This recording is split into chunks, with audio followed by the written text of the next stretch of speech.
My name is Daniel Crawford. I am 52 years old.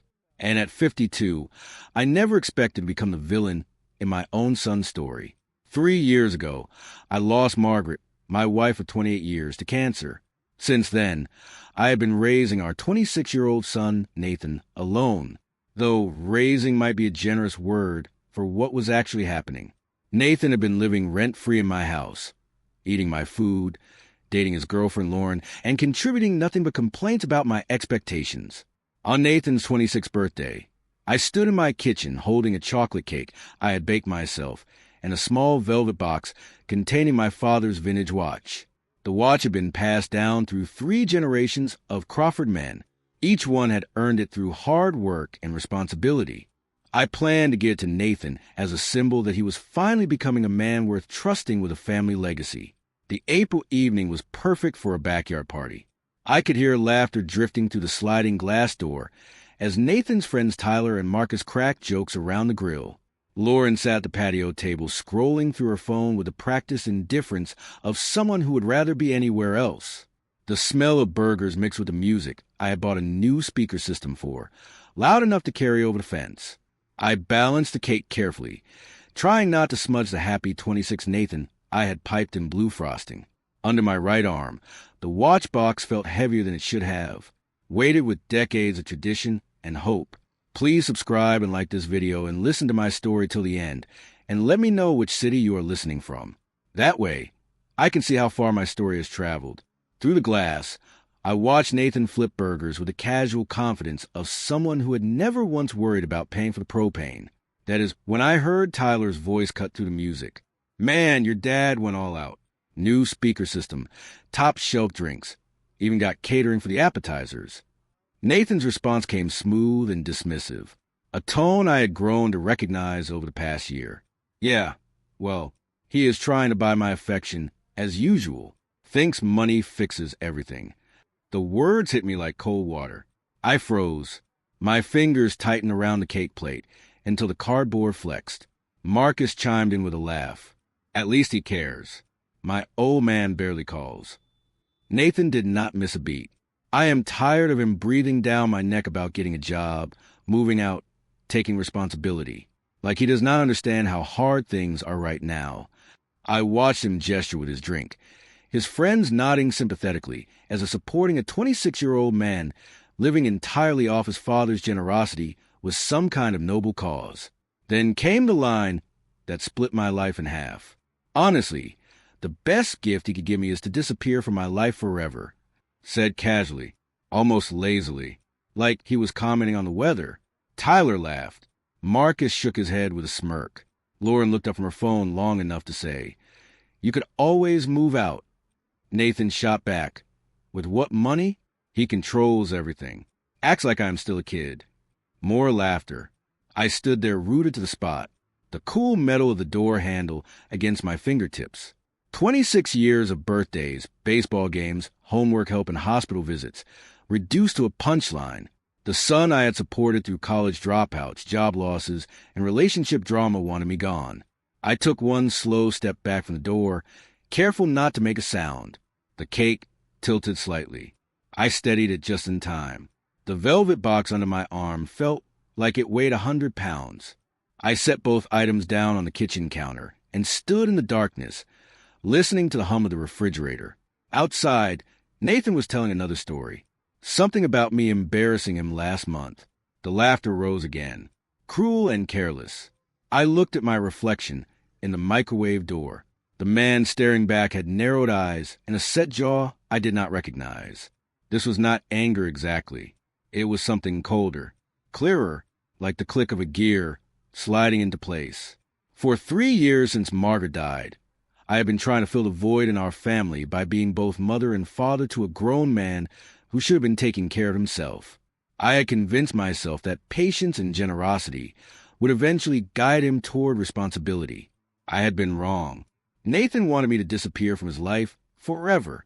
Standing in my kitchen, surrounded by the evidence of everything I had provided for him, I realized I was about to grant his wish, just not in the way he expected.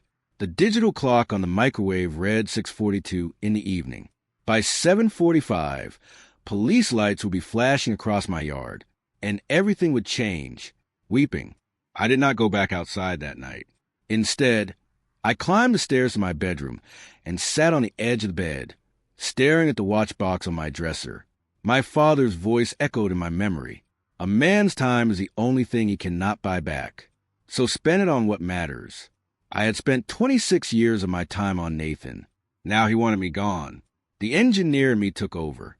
I had spent my career solving problems that seemed impossible until you broke them down into manageable pieces. This was no different. Step 1. Define the problem. Nathan was 26, unemployed, living entirely on my support with no savings, no credit, and no rental history. His only real asset was the assumption that I would never cut him off. Step 2. Define the objective. Teach him that my support was not permanent. Do it in a way that was clean, legal, and final. Step 3. Identify the opportunity. Nathan would spend the next 10 days in the county jail for a criminal trespass and failure to comply with lawful order. 10 days where he could not interfere with anything I chose to do. The arrest had been simpler than I expected. After listening to him perform for his friends for another hour, I had stepped outside and asked him politely to take the party elsewhere. When he refused and his friends encouraged a defiance, I called the police. Officer Rivera arrived within minutes, asked Nathan to leave my property, and when Nathan chose to escalate instead of comply, the handcuffs came out. "This is what you wanted," I told him as they walked him to the patrol car. His response was a string of words that made Lauren cover her face in embarrassment. Now, sitting alone in my quiet house, I pulled out my laptop and started searching for real estate agents. I need you to stop with me here for just a moment, because I know some of you are sitting there thinking, he actually called the police on his own son, on his birthday. And I want you to sit with that feeling before you judge it, because what I did next, in the 10 days that followed, is a part that will either make complete sense to you or break your heart. Sometimes both at the same time. Drop a comment right now and tell me, what would you have done? Stay with me. Anna Reeves had 5-star reviews and a reputation for fast closings.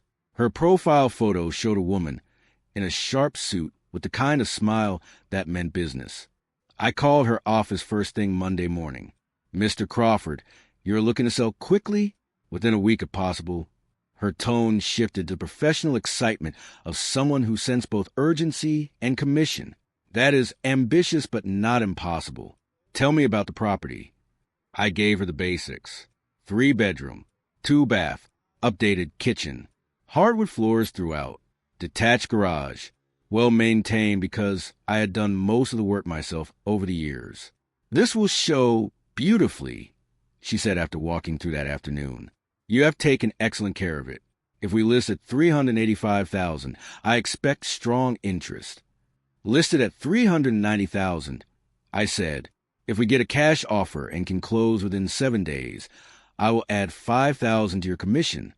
Her eyebrows lifted. "Consider me motivated." We signed the paperwork at my dining table, the same table where I had served Nathan countless meals he had never once thanked me for. The irony was not lost on me. While Anna worked with photographers and online listings, I began the systematic dismantling of the life Nathan had taken entirely for granted. I called the phone company and removed him from our family plan. I contacted the bank and closed our joint checking account, moving my money to a new account in my name only. I canceled the car insurance policy that covered the car I had been letting him drive. Each phone call felt like removing a splinter that had been quietly festering for years. Ha ha ha, not a happy laugh. The kind of laugh you let out when you finally see the full picture of what you have been carrying alone. By Wednesday, Anna called with news. A serious cash offer, full asking price, no contingencies, closing date in 5 days. Nathan would be released in 6. The timing could not have been more precise. And what I did with every single dollar from that sale is the part of the story that will stay with you long after it ends. Part 2 is next, and it starts with a family named Rodriguez and a letter with Nathan's name on the front. By Wednesday, Anna called with the news I had been waiting for. "We have a serious cash offer, full asking price, no contingencies, closing date in 5 days. Perfect. Nathan would be released in 6 days. The timing could not have been better arranged if I had planned it down to the hour. The buyers were the Morales family, Roberto, Elena, and their twin 8-year-old daughters. Roberto worked in construction the way I had. Elena taught elementary school. They had the kind of steady, honest energy that reminded me of why I had loved this house in the first place. When we met for the final walkthrough, Elena ran her hand along the kitchen countertop I had installed myself 15 years ago. You can tell this house has been loved. It has, I said. I hope you will love it too. Roberto shook my hand firmly. We will. Thank you for keeping it so well. That was when I made my request. I pulled an envelope from my jacket pocket. Nathan's name written in block letters across the front. If a young man named Nathan Crawford shows up here in a few days claiming this is his house, would you please get him this? Elena nodded without hesitation. Of course. The letter inside was brief. Nathan, you said the best gift I could give you was to disappear from your life. I am granting that wish. The house has been sold. I will be unreachable. Enjoy the independence you have always wanted. Dad, closing day felt like surgery performed on myself while fully awake. I signed paper after paper, transferring ownership of the house I had worked 30 years to buy and 20 years to maintain. Roberto's handshake was warm when I handed him the keys.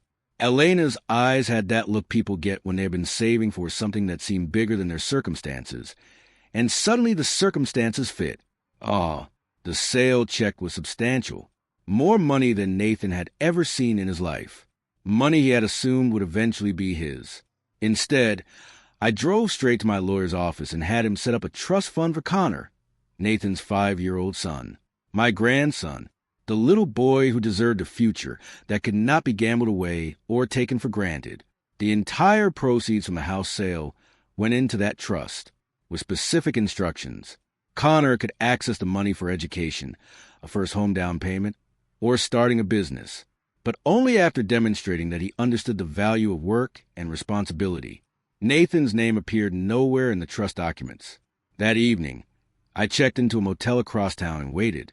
Tomorrow, Nathan would come home to find strangers living in what he considered his guaranteed inheritance. He would discover that wanting me gone and actually being independent were two very different things. My phone was turned off. I had nothing left to say to him that would not be better said by consequences. Engagement break. I want to pause here because I know what some of you are thinking right now. You are thinking, he put every single dollar into grandson's trust and left his own son with nothing. And I want you to hold that thought. I want you to really feel the weight of that decision before we go further. Because the conversation that happens next in a corner cafe booth over cold coffee is one of the most honest conversations I have ever had in my life. Keep going with me. The call came at 9:47 in the morning on Thursday. I was sitting in a motel restaurant picking at scrambled eggs and watching the local news when my phone buzzed with Nathan's number. I let it go to voicemail. Then I listened. Dad. His voice was different, smaller. The swagger was gone. I am out. I went to the house, and there are people living there. Strangers. They gave me your note. A long pause. We need to talk. Please. I finished my eggs and paid the check. Then I called him back. Corner Cafe on 5th Street. 1 hour. He was already there when I arrived, sitting in a booth near the window with a cup of coffee gone cold. His jail issue clothes had been replaced by wrinkled jeans and a shirt that had seen better days. His hair was shorter than when he had gone in, and his eyes looked like he had borrowed them from someone who had learned to count the cost of things. You sold the house, he said without preamble. Not a question, a statement of disbelief. I did, while I was locked up. The timing was convenient. He stared at me like I was speaking a foreign language. That was our house, Mom's house. It was my house, I corrected. Your mother and I bought it together. When she passed, it became mine alone. You lived there by invitation, not by right. His jaw worked soundlessly for a moment. When he found his voice, it came out raw. Where am I supposed to go? That is your problem to solve. The words landed between us, like stones dropped into still water. He flinched as if I had slapped him. I am your son. You are a 26-year-old man who told his friends the best gift I could give him was disappearing from his life. Congratulations. You got your wish. He told me Lauren had already moved out, could not handle the instability of dating someone whose father had, in her words, lost his mind. Tyler and Marcus were not returning his calls. Funny how quickly a social circle evaporates when the host can no longer provide a venue. I was angry, he said, desperation creeping into his voice. People say things when they are angry. You know I did not mean it. You meant it exactly. You had an audience. You performed for them. The only thing you did not expect was for me to be listening. He tried charm first, then guilt, then anger. When none of that worked, he tried bargaining. He would get a job. He would pay rent. He would apologize to the neighbors for the noise. All the promises he had made and broken before. I listened without interrupting. When he finished his pitch, I slid a business card across the table. Workforce Development Center. They open at 8. Ask for Maria. She runs orientation for people in your situation. My situation. Adults who need to learn how to be adults. He looked at the card like it might bite him. What about the money from the house? What about it? Where did it go? I could have been vague. I could have given him just enough to keep him guessing. Instead, I told the truth, because the truth was the only thing that might actually help him. It is in a trust fund for Connor. The color drained from his face. Connor, your son, my grandson, the child you see twice a month when Jennifer allows it, assuming you remember to show up. He was quiet for a very long time. When he spoke again, his voice was barely above a whisper. All of it. Every penny, plus future growth. He will get access when he turns 18, assuming he demonstrates the kind of responsibility you have never shown. That is my inheritance. Inheritance is not automatic. It is earned. You have not earned anything except the consequences you are living with right now. I stood to leave, dropping a $10 bill on the table. The Workforce Center opens at 8. Maria will help you figure out where to go from here. But Nathan, I looked down at him. This man-child I had enabled for too long. I will not be there to catch you when you fall anymore. If you want a relationship with me in the future, you will have to build it from the ground up, like a man, weeping. The next few months were complete radio silence. No calls, no texts, no surprise visits. And then Jennifer called. She said something that stopped me mid-sentence and made me set down whatever I was holding. She said it is like he is a different person. Part 3 is next. And the Saturday morning coffee that followed 8 months later is a conversation I had completely stopped believing would ever happen. The next few months were radio silence. No calls, no texts, no surprise visits. I heard through Jennifer, Connor's mother, that Nathan had found a job at a distribution warehouse. 3rd shift, loading trucks.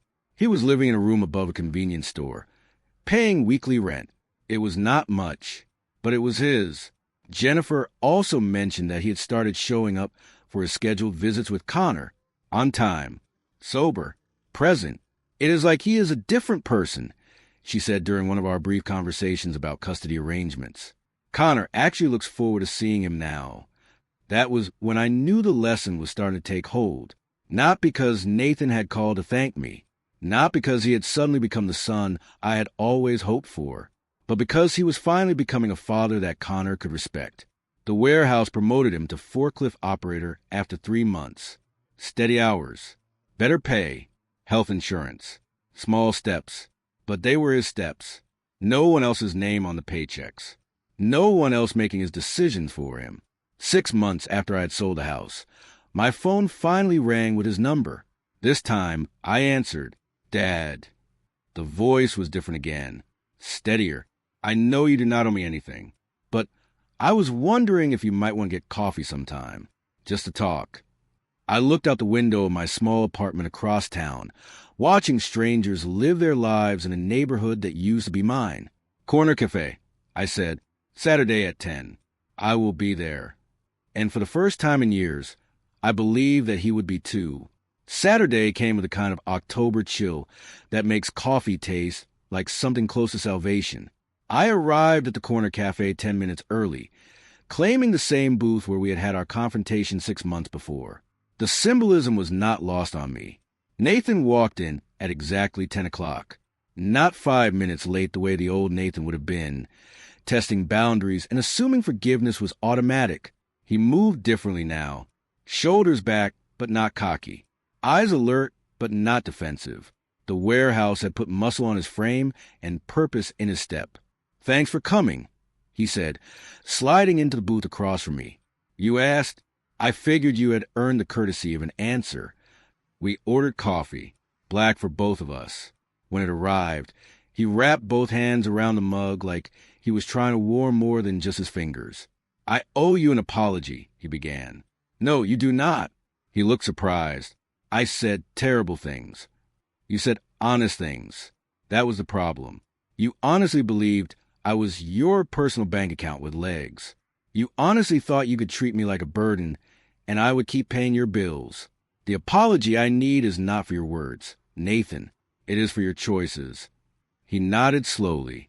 I had been thinking about that. About choices. He pulled out his phone and showed me a banking app. I opened a savings account.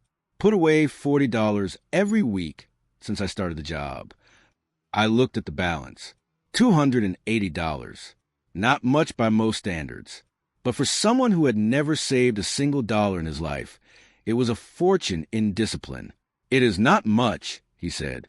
"It is everything." I corrected. "It is proof that you can choose tomorrow over today." Oh, engagement break.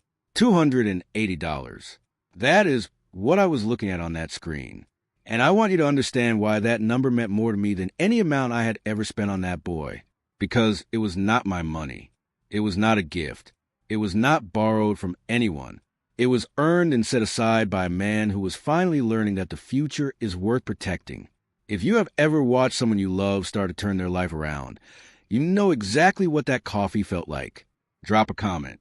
Tell me what that moment was like for you. And keep going. We talked for an hour.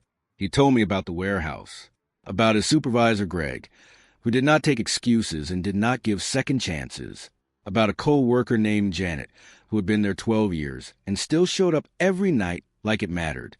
He told me about the apartment, a studio above a barbershop on Elm Street, $250 a week, utilities included, no lease because his credit was gone, but it was his. "I see Connor every Saturday now," he said. "Jennifer actually lets me take him for the whole day. We go to the park, get lunch, sometimes catch a movie. Last week he asked if I was going to disappear again.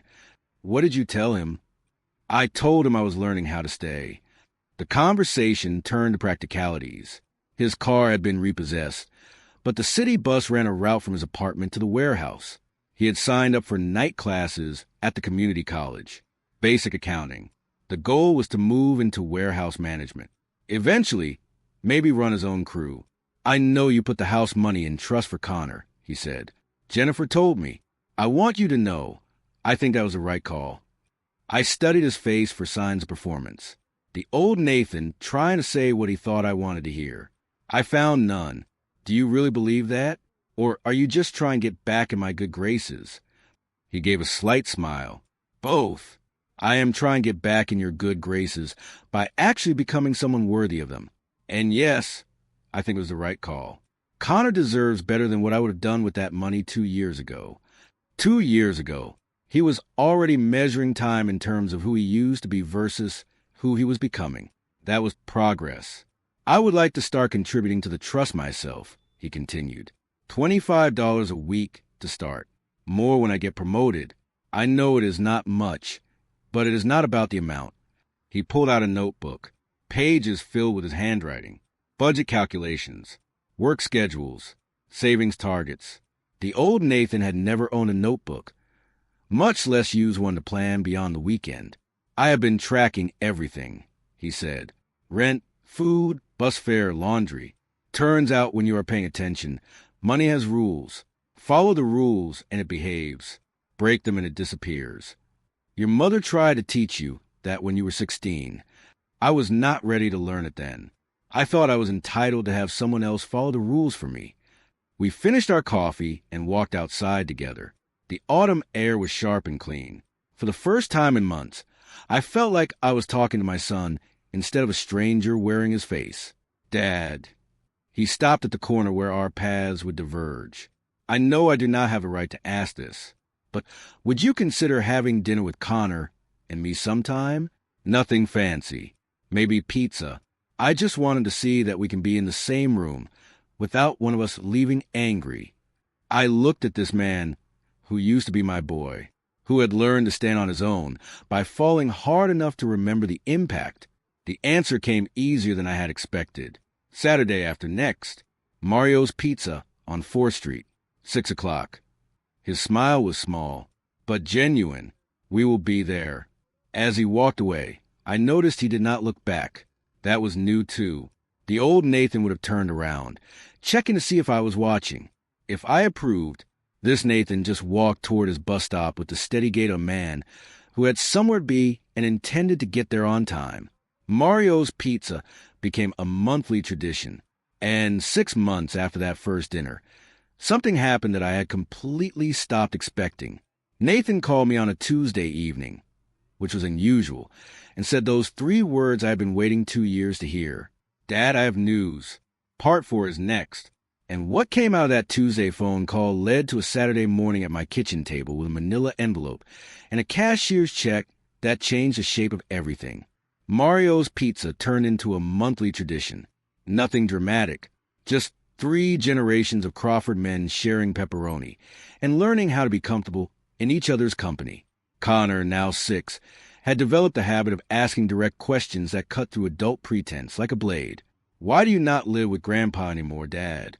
Nathan looked at me across the checkered tablecloth, then back at his son, because I needed to learn how to take care of myself first. Did you not know how? I thought I did, but thinking and knowing are different things. Connor nodded with the seriousness only children can manage when adults tell them the truth. Like riding a bike? Exactly like riding a bike.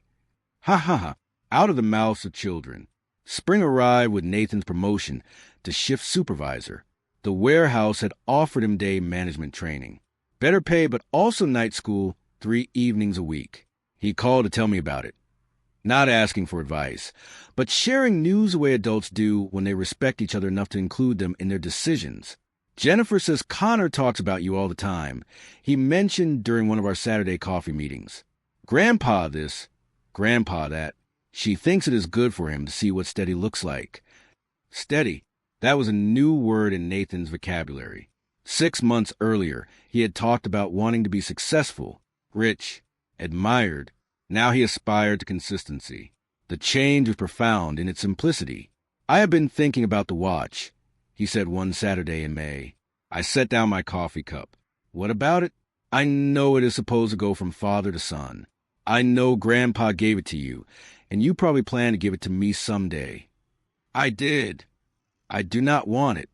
That surprised me. Why not? Nathan was quiet for a moment, choosing his words carefully. Because I have not earned it yet.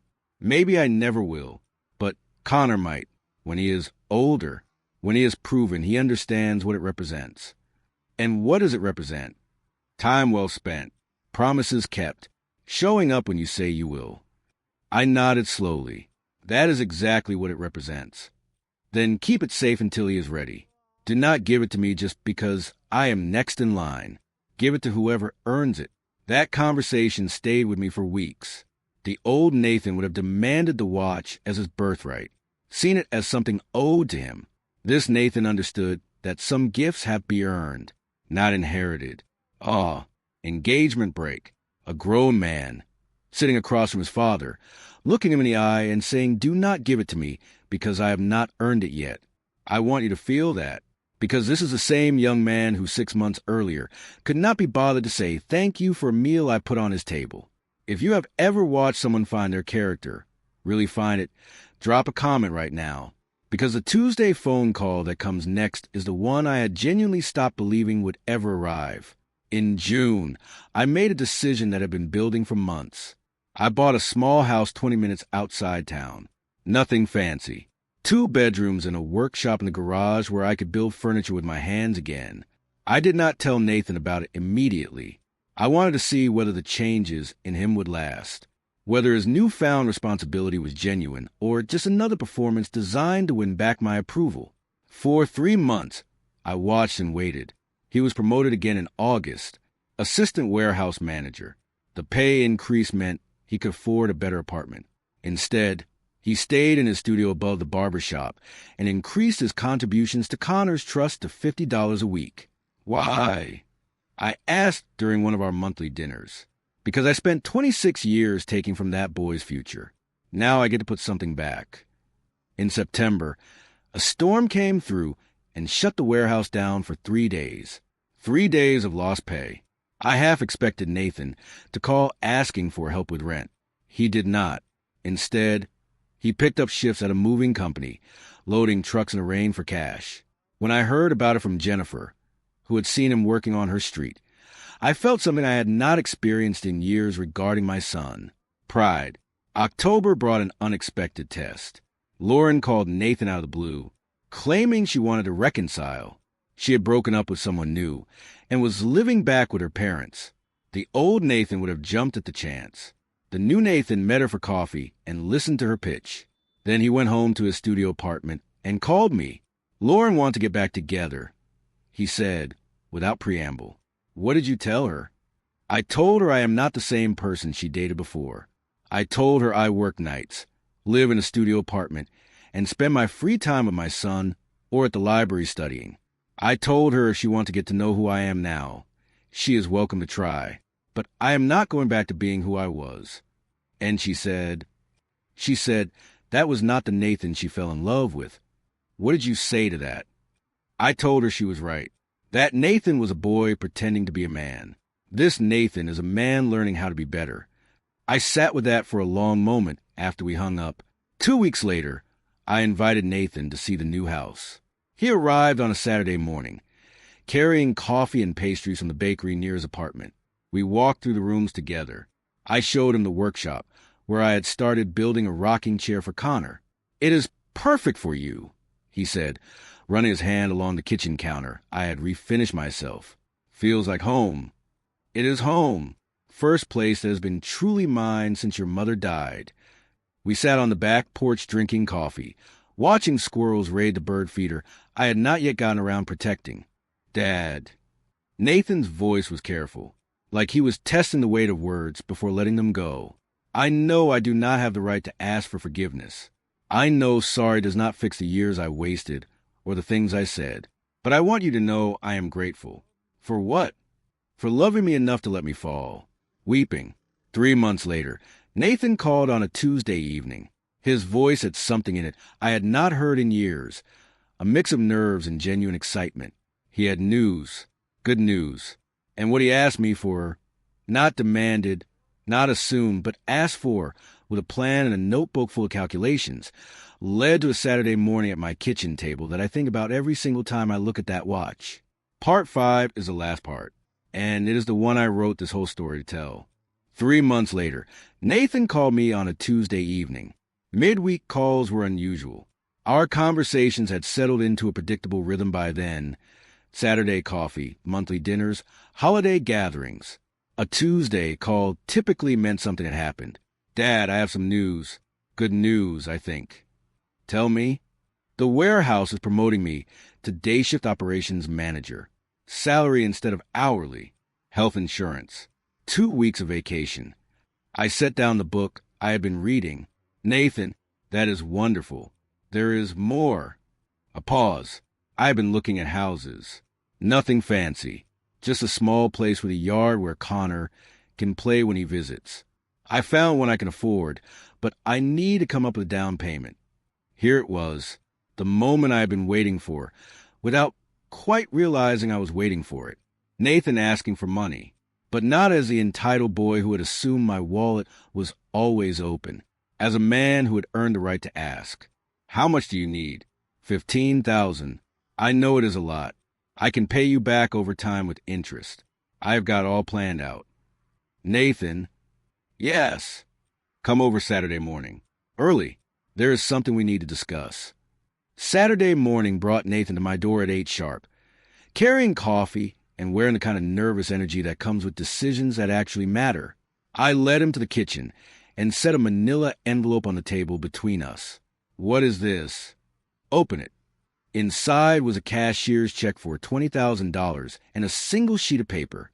The paper was a withdrawal slip from Connor's trust fund, signed by me as trustee, with a notation: educational loan to Nathan Crawford, fixed interest rate, 10-year term. Miss a payment, and the entire balance becomes due immediately. Nathan stared at the check like it might disappear. "I do not understand." Connor's trust has grown substantially over the past 2 years. Market returns plus your contributions. This is a loan against his future inheritance, to be repaid over 10 years. Why? Because you have earned the chance to succeed or fail on your own terms. Because Connor deserves a father with a stable home. And because sometimes love looks like writing a check, but only after the person receiving it has proven they understand the weight of the signature. Nathan looked at the check for a long time. Then he looked at me. "Thank you, Dad." Not as a reflex, not as performance. Just 2 words carrying the full weight of everything they were supposed to mean. 2 years later, I stood in Nathan's backyard watching Connor chase fireflies while Nathan grilled burgers for our monthly dinner. The house was small but solid. A swing set Nathan had assembled himself. A garden where they grew tomatoes every summer. Connor ran over, breathless. "Grandpa, Dad says maybe when I'm 16, if I am responsible, I can learn to drive his truck." "That is 8 years away, buddy. Think you can wait that long?" "I am practicing being patient," Connor said solemnly. "Dad says good things come to people who wait for the right time." Nathan caught my eye over the grill and smiled. The boy who had demanded instant gratification had learned to value patience enough to teach it to his son. Later, after Connor had gone to bed and Nathan was loading the dishwasher in his own kitchen, he asked a question quietly. "Do you ever regret it? Selling the house, making me start over?" I thought about it carefully. "I regret that it took me so long to realize that helping you avoid consequences was not helping you at all. I am glad you figured it out when you did." "Me too," he said. "Me too, Dad." Tell me in the comments. And if you have dealt with something similar, share your story. You are not alone. Subscribe for more stories about standing your ground and reclaiming your life. 6 months later, on Connor's 8th birthday, I finally retrieved my father's watch from the safety deposit box. But I did not give it to anyone that day. Instead, I showed it to both Nathan and Connor, explaining its history and what it represented. "Someday," I told Connor, "when you have learned to keep your promises and understand that time is precious, this might be yours to wear." Connor studied the watch with the seriousness of a child who has learned that some questions deserve a real answer. "How will I know when I am ready?" Nathan answered before I could. "When you care more about being worthy of it than about having it." The boy nodded, accepting the lesson without argument. He was already learning what his father had taken 28 years to understand. That evening, we sat on Nathan's front porch and watched the sun go down. 3 generations of Crawford men, quiet and comfortable in a way we had never managed to be when I was paying for everything. I realized something sitting there. The story that had begun with a birthday party betrayal had found its proper ending, not in dramatic reconciliation or grand apologies, but in growth, in boundaries that had been respected rather than resented, in consequences that had become teachers rather than punishments. Nathan had his house, his job, his son's respect. Connor had a father who showed up consistently, and a trust fund that would give him options when he was old enough to use them wisely. And I had something I had genuinely thought I had lost forever, a relationship with my son, built on mutual respect rather than mutual resentment. The watch remained in its box, waiting. Time would reveal whether it would ever find another wrist worthy of wearing it. But knowing it was safe and that its next owner would earn it was enough. Some gifts are worth waiting for. Some lessons take a lifetime to learn. And sometimes the greatest act of love is refusing to make someone else's life easy until they are strong enough to make it meaningful. True love sometimes requires saying no. Boundaries are not punishment. They are protection.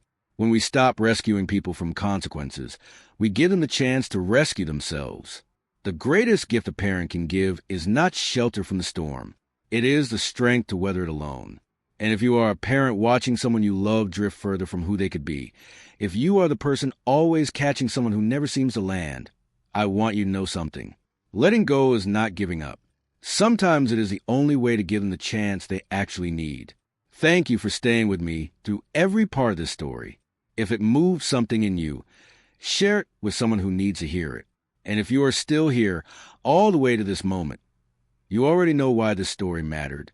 I will see you in the next one.